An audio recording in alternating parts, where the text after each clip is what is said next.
Elle sort avec tous les hommes du village. Mais chaque homme qui sort avec elle meurt. Reste jusqu'à la fin, tu comprendras comment un simple amour peut détruire tout un village. Elle s'appelle Aminata. Belle. Trop belle pour un simple village. Peau claire, regard calme, sourire qui rassure.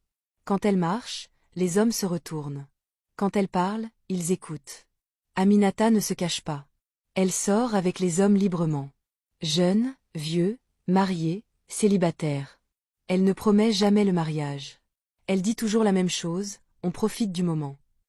Au début, le village ne voyait rien d'anormal. Un homme meurt de maladie. Un autre a un accident. Un autre encore se suicide sans explication. Puis quelqu'un a compté.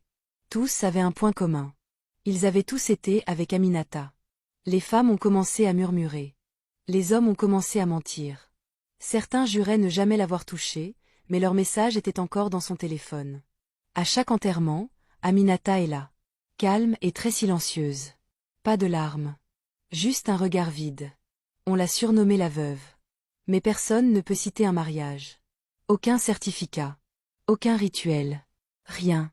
Le jour où Moussa, le fils du chef du village, meurt brutalement, tout bascule. Moussa était jeune, fort, en parfaite santé. Il avait passé la nuit précédente avec Aminata. Le chef exige une enquête. La police du village est appelée. Pour la première fois, quelqu'un ose poser la question à voix haute, et si ce n'était pas une coïncidence?